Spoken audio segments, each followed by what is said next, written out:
Subscribe to this channel and press the bell icon to stay updated with latest tips and tricks. OnePlus released another software update for OnePlus 6T, which further improves screen unlock.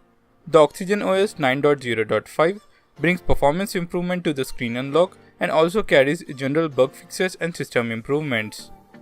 To get this update, go to Settings, System Updates.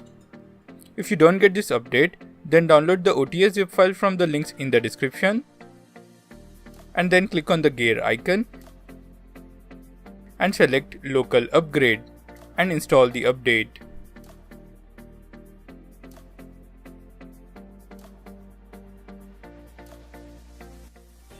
With this update, you will see a little improvement in screen unlock. That's it about this video. Soon I shall make more videos on OnePlus 6T.